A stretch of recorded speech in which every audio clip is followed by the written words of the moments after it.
Hello guys, guys, তোমরা যে আজকে গাছটা আমি দেখতে চলে পাচ্ছ এসেছি এটা কিন্তু গাছ না, এটা ব্যাঙ্গালোর ভাস্কর্য। গাছ কেটে লালবাগ কেল্লা। তৈরি করা হয়েছে। এই যে তোমরা এই দেখো গাছটা, কত এটা গাছ না, সুন্দর। আসলে এই ভুল বললাম, ব্যাঙ্গালোর এটা আসলে লাল একটা পাহাড়। ভাস্কর্য এই যে আরেকটা দেখো, বাঘের। বুদ্ধ এটা মূর্তি বানিয়ে অনেক রেখেছে। বছর ধরে তৈরি করেছে, প্রায় 2 বছর ধরে। এই যে দেখো আরেকটা বৌদ্ধ মূর্তি। সব এইগুলা একসাথে ব্যবহার ন্যাচারাল করা হয়েছে, গাছ বড় দিয়ে বড় তৈরি করা গাছের হয়েছে। গুঁড়ি ব্যবহার করে এইগুলো তৈরি করা এই হয়েছে, দেখো সব হ্যান্ডমেড। কত বড় এত সুন্দর জায়গা, অনেক বৌদ্ধ সুন্দর। মূর্তি।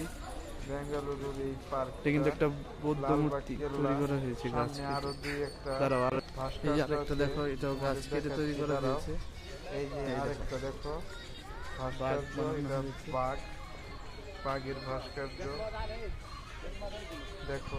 এইদিকে যতগুলো দেখতে পাচ্ছ সব এই সাইডে একটা ময়ূরের হচ্ছে ভাস্কর্য আছে, গাছ কেটে ওই তারপরে দূরে। তৈরি করা হয়েছে। এই যে ময়ূর। দেখো, তোমাদের অনেক ভালো লাগবে।